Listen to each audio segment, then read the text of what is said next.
திருச்சிற்றம்பலம். தென்னாடுடைய சிவனை போற்றி, எந்நாட்டவர்க்கும் இறைவா போற்றி. அனைவருக்கும் வணக்கம். இன்னைக்கு நாம பார்க்கக்கூடிய பதிவு என்னன்னு பாத்துட்டீங்கன்னா, அக்டோபர் மாத பலன்களை பத்தி பார்க்க போறோம். அதற்கு முன்னாடி நம்மளுடைய சேனலை சப்ஸ்கிரைப் பண்ணிக்கோங்க. அக்டோபர் மாதம் என்னென்ன கிரகங்கள் மாறுறாங்க, இந்த கிரக சேர்க்கையினால என்னென்ன யோகங்கள் உங்க ஜாதகத்துல நடக்க போகுது அப்படிங்கிறத நம்ம முழுமையா பார்க்கலாம். முதல்ல குரு பகவான் 18ஆம் தேதி மிதுன வீட்டிலிருந்து கடக வீட்டுக்கு உச்சம் பெற்று வருகிறார். அடுத்தது சுக்கிர பகவான், சுக்கிரன் அப்படின்னு சொல்லக்கூடிய 9ஆம் தேதி உங்களுக்கு கன்னியா வீட்டுக்கு வருகிறார். சூரியன் 17ஆம் தேதி கன்னி வீட்டிலிருந்து துலா வீட்டுக்கு வருகிறார். அதே போல புதன் 24ஆம் தேதி விருச்சிக வீட்டுக்கும், செவ்வாய் 27ஆம் தேதி துலா வீட்டிலிருந்து விருச்சிக வீட்டுக்கும் மாறி வருகிறார். சுக்கிரன் இந்த இடத்துல நீசமாகிறார். இருப்பினும் சுக்கிரனும் புதனும் பரிவர்த்தனை பெறும் பொழுது இது நீசபங்க ராஜயோகத்தையும் கூட ஒரு சிலருக்கு ஏற்படுத்தி கொடுக்கும் அப்படிங்கிற அமைப்பு உண்டு. பிளஸ் சுக்கிரனும் புதனும் பரிவர்த்தனையும் ஆகி என்னென்ன யோகங்களை தரார் அப்படிங்கிற நம்ம பார்க்கலாம். முதல்ல பாத்துட்டீங்கன்னா, இந்த குரு இந்த இடத்துல இருக்கும் பொழுது செவ்வாய் இங்க நிற்பார். அப்போ குருவுக்கு கேந்திரத்தில் செவ்வாய் இருக்கும் பொழுது குரு மங்கள யோகம் வேலை செய்யும். உங்க ஜாதகத்துல குரு செவ்வாய் சேர்க்கையோ அல்லது குரு செவ்வாய் பார்வையோ கேந்திர திரிகோணம் ஏறினாலும் இந்த யோகங்கள் உங்களுக்கு வேலை செய்யும். ஒண்ணு. அடுத்தது பாத்துட்டீங்கன்னா, இந்த செவ்வாயும் புதனும் சேர்ந்து யுக்த யோகமாக வேலை செய்ய போகுது. இந்த யுக்த யோகம் அப்படிங்கிறது பாத்தீங்கன்னா, நல்ல நாலேஜ் கொடுக்கும். எந்த இடத்துல இருக்கின்றீர்களோ அந்த இடத்துல உயர் பதவி புகழ கொடுக்கக்கூடிய ஒரு அமைப்பை ஏற்படுத்தி கொடுக்கும். இந்த குருவும் செவ்வாயும் சேர்ந்தால் பாத்துட்டீங்கன்னா, முழுக்க முழுக்க முழுக்க உங்களுக்கு வீடு, மனை, சொத்துக்கள், பெயர் புகழோட வாழக்கூடிய ஒரு அமைப்பு இந்த மாதம் உங்களுக்கு ஏற்படுத்தி கொடுக்க போகுது. அடுத்தது சூரியனும் புதனும் சேர்ந்து புதாத்திய யோகமாக செயல்பட போகுது. சூரியனும் புதனும் சேர்ந்த நல்ல அறிவு, கூர்மையான திறமைகள், கூர்மையான அறிவு, எதை செய்தாலும் அங்க திங்கா இருக்கக்கூடிய ஒரு அமைப்பு இதெல்லாமே ஏற்படுத்தி கொடுக்க போகிறார். அடுத்தது பாத்துட்டீங்கன்னா, இந்த சூரியனும் செவ்வாயும் சேர்றாங்க. சூரியனும் செவ்வாயும் சேர்ந்தா இதை மகா யோகம்னு சொல்லுவோம். அதே போல பெண்கள் ஜாதகத்திலிருந்து தான் இது மாங்கல்ய தோஷம் அப்படிங்கிறதும் எடுத்துக்கணும். அதே போல சூரியனும் குருவும் சேர்க்கையாகக்கூடிய காலகட்டங்களை கூட சிவராஜ யோகம் வேலை செய்யும்.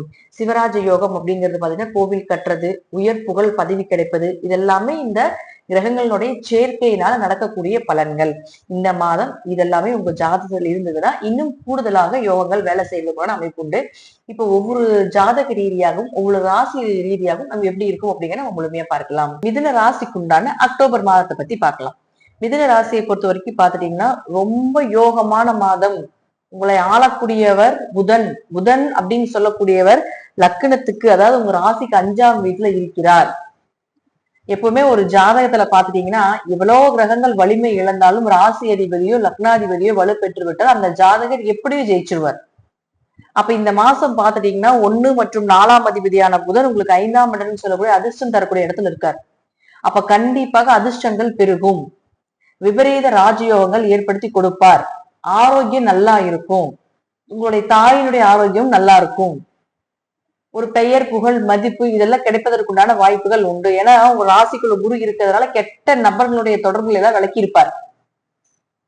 தேவையில்லாம யாராவது உங்களுக்கு நல்லது செய்யாம துரோகம் பண்றது, உங்களை சுத்தி ஒரு நெகட்டிவ் விதைக்கிறது, இதெல்லாமே இந்த குரு வந்ததுக்கு அப்புறம் விலகி இருக்கும் ஆட்டோமேட்டிக்கா. அப்ப அவரே பாத்துட்டீங்கன்னா, 1 4 குடையவரான புதன் உங்களுக்கு 5ஆம் வீட்டில் இருக்கிற வரைக்கும் நிச்சயமாக உங்களுக்கு பண வரவு பொருளாதாரம் நல்லா இருக்கும்.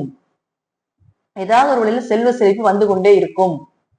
அதிர்ஷ்டத்தை நம்பி பணம் போடக்கூடிய தொழிலாக இருந்தால் தாராளமாக மிகப்பெரிய வருமானம் அதுல உண்டு. அதிர்ஷ்டங்கள் உண்டு. குல தெய்வம் உங்க கூடவே நிக்க போகுது. 5ஆம் இடங்கிறது குலதெய்வம். ராசி அதிபதி 5ல இருந்தா குலதெய்வம் உங்க கூடவே நிக்க போகிறார். அப்ப 4 கூடவே 5ல இருக்கும்போது வீடு, மனை, சொத்துக்கள் வாங்குறது, வண்டி வாகனங்கள் சார்ந்த விஷயங்கள் உங்களுக்கு சாதகமா இருக்கிறது. இந்த மாசம் எல்லாம் ஒரு கடைசிக்கு ஒரு சின்ன ஒரு வண்டிக்காவது பாத்துட்டீங்கன்னா, ஒரு நல்ல உங்களுக்கு பிடிச்ச மாதிரி அதெல்லாம் செலவெல்லாம் செஞ்சு வச்சுக்குவீங்க. நண்பர்கள் உறவினர்களுக்கு இருந்த கெட்ட பெயரெல்லாம் விலக போகுது. உங்களை நல்லவங்க, நீங்க செஞ்சது எல்லாமே நல்லதுதான் அவங்களுக்கு அப்படிங்கிறத உணர வைக்கக்கூடிய ஒரு காலகட்டங்கள் வந்துகிட்டு இருக்கு அப்படிங்கறத அமைப்பு. அடுத்தது சூரியன். சூரியனை பொறுத்த வரைக்கும் பாத்துட்டீங்கன்னா, 3ஆம் அதிபதி. 3ஆம் அதிபதியாகி உங்களுக்கு 4ஆம் வீட்டுல இருக்கார். அப்போ முயற்சிகள் கை கூடும். என்ன விஷயம் செஞ்சீங்களோ அந்த விஷயத்த நடத்தியே தீர்வீங்க இந்த மாசம். நீங்க என்ன செஞ்சீங்கனாலும் சரி, என்ன மாதிரி உங்களுடைய திங்கிங் இருக்குதோ அந்த திங்கிங்க்கு தகுந்த மாதிரி நீங்க அந்த விஷயத்த செஞ்சே தீர்வீங்க. அதுல வெற்றியும் காண்பீங்க அப்படிங்கறது அமைப்பு. விஜய வீரிய ஸ்தானம் இல்லையா, தைரியத்தை அதிகப்படுத்தி கொடுக்கும். அதே போல இளைய சகோதரர்கள் மூலமாக உதவிகள் கிடைப்பதற்குண்டான வாய்ப்புகளும் உண்டு. 17ஆம் தேதிக்கு மேலதான் பாத்துட்டீங்கன்னா உங்களுக்கு 5ஆம் வீட்டுக்கு வருவார். அங்க நீசம் ஆகுது. அதனால என்ன ஆகும் அப்படின்னு பாத்துட்டீங்கன்னா 17ஆம் தேதிக்கு முன்னாடி வீடு பிரச்சனை, சொத்து பிரச்சனை, வண்டி வாகனங்கள் சார்ந்த விஷயங்கள் எதாக இருந்தாலும் 17ஆம் தேதிக்கு முன்னாடி வைத்துக் கொள்வது என்பது நல்லது. சூரியன் நீசமாச்சுன்னா 10 நாள் மட்டும் கொஞ்சம் பிரச்சனைகளை கொடுக்கும். ஆனாலும் மற்ற நாட்களில் நன்மைகளை ஏற்படுத்தி கொடுப்பார். அதனால எதா இருந்தாலும் கொஞ்சம் 17ஆம் தேதிக்கு முன்னாடி வைத்துக் கொள்வது என்பது ஒரு சிறப்பு. அடுத்தது பாருங்க, உங்களுக்கு சுக்கிரனை பொறுத்த வரைக்கும் பாத்துட்டீங்கன்னா 5 மற்றும் 12ஆம் அதிபதியாகி நீசம் பெற்று பரிவர்த்தனை ஆகுது. அப்ப 5 குடைவர் பரிவர்த்தனை ஆகுது, 4ஆம் அதிபதி பரிவர்த்தனை ஆகுது அப்படின்னா குழந்தைகளுடைய தேவைகளை பூர்த்தி பண்ண போறீங்க. குழந்தைகளுக்கு தேவையான விஷயங்களை வாங்கி கொடுக்க போறீங்க.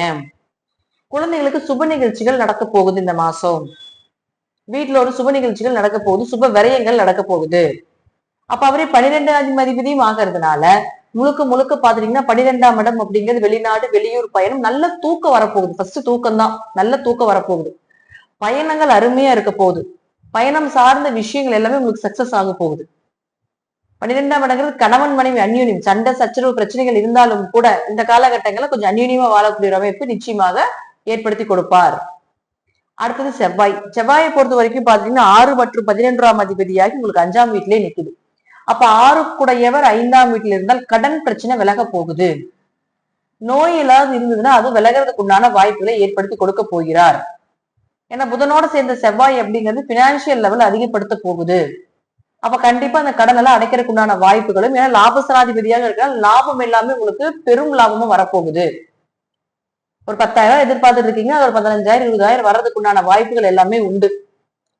நீங்க நினைச்சது உங்களுடைய ஆசைகள் இதெல்லாமே நிறைவேறதுக்குண்டான வாய்ப்புகளும் இந்த புதன் செவ்வாய் ஏற்படுத்தி கொடுப்பார். அப்ப குரு அடுத்தது 18ஆம் தேதிக்கு மேல வரும்போது செவ்வாய் பார்க்கும்போது உங்க ஜாதகத்துல குருமங்கள யோகம் இருந்தால் அதே போல ராசி அதிபதினு சொல்லக்கூடிய புதன் அப்படின்னு சொல்லக்கூடிய 5ஆம் வீட்டுல இருக்கிறதுனால குரு செவ்வாய் யோகம் இருந்தால் உங்க ஜாதகத்துல வீடு மனை சொத்துக்கள் அமைஞ்சு வர்றது, சொந்த வீட்டுல போய் குடியேறதுக்கு உண்டான வாய்ப்புகள் இதெல்லாம் ஏற்படுத்தி கொடுத்து விடுவார்கள். அடுத்தது பாருங்க, குரு பகவானை பொறுத்த வரைக்கும் பாத்துட்டீங்கன்னா 7 10 குடைவராகி 2ஆம் வீட்டுல உச்சம் பெறுகிறார். அப்ப 7ஆம் அதிபதி 2ஆம் வீட்டில் உச்சம் பெறும் பொழுது திருமண வரன் தேடி வரும். எதிர்பார்த்த வரன் வசதி வாய்ப்போட வேணும், நல்ல வரனா வேணும் அப்படின்னு நீங்க நினைச்சீங்கன்னா இந்த மாதம் அதெல்லாமே நடக்கிறதுக்கு வாய்ப்புகள் உண்டு. அப்ப அவரே 10ஆம் அதிபதியும் ஆகிறாரே, தொழில் ஸ்தானாதிபதியாகி உச்சமாகும் போது தொழில் நல்லா இருக்கும். தொழில் ரீதியாக இருந்து வந்த இடைஞ்சல்கள் விலகும். தொழில் ரீதியாக இருந்து வந்த கருத்து வேறுபாடுகள், பார்ட்னர் போட்டு தொழில் பண்ணிட்டு இருந்தீங்கன்னா அதோட சண்டை சச்சரவுகள் இருந்தாலும் அது விலகி தொழில் நல்லபடியாக நடக்கிறதுக்கு உண்டான அதீத வாய்ப்புகள் உண்டு. குரு இந்த மாசம் உச்சமாகறதுனால தெய்வம் உங்க கூட இருந்து பேசும் அப்படிங்கிறது அமைப்பு. ஏன்னா ராசி அதிபதியும் உங்களுக்கு 5ல போய் இருக்கிறார் இல்லையா, அவ குலதெய்வத்தினுடைய அனுகிரகமும் தெய்வத்தினுடைய அனுகிரகமும் முழுமையாக உண்டு இந்த ஜாதகத்துக்கு. சனி வக்கரமாக இருந்தால் கண்டங்கள் விலகும். உங்க ஜாதகத்துல சனி வக்கரமாக இருக்குதா கண்டங்கள் விலகிறது, அதிர்ஷ்டங்கள் பெறுகிறது, தந்தை சொத்து பங்காளி சொத்துக்கள் எல்லாமே உங்க கை வந்து சேருவது இதெல்லாம் அமைச்சு கொடுப்பார். ஒருவேளை உங்க ஜாதகத்துல சனி வக்கரமாக இல்லைன்னா சொத்து பிரச்சனைகளை பத்தி கொஞ்சம் இந்த காலகட்டங்களை பேசாமல் இருப்பதும், வெளிநாடு வெளியூர் பயணங்களை கொஞ்சம் தவிர்த்து கொள்வது என்பது நல்லது. நிலத்தை பொறுத்த வரைக்கும் பாத்துட்டீங்கன்னா இந்த மாசம் நீங்க எதை செய்தாலும் லாபம் நல்ல, அதாவது உங்களுடைய மூளை இந்த மாசம் பரபரனே இருக்குன்னு வச்சுக்கோங்களேன். எதை செய்யலாம், அடுத்தது என்ன பண்ணலாம், எப்படி வாழ்க்கையில முன்னேறலாம் அப்படிங்கிற சிந்தனைகளும் யோசனைகளும் உங்களுக்கு நிறைய இருந்துகிட்டே இருக்கும். அதற்குண்டான ப்ராசஸ் எல்லாமே நடக்கும். வாழ்க்கைக்குண்டான ஒரு பிடிமானம் அப்படின்னு சொல்லுவோம் இல்லைங்களா, அது வந்து இந்த மாசம் உங்களுக்கு தொடக்கம்னு எடுத்துக்கலாம். இதெல்லாமே ஜாதக ரீதியாகவும் தசாபுத்திகள் ரீதியாகவும் நான் சொல்லக்கூடிய கருத்துக்கள் சிறிது மாறுபடும்.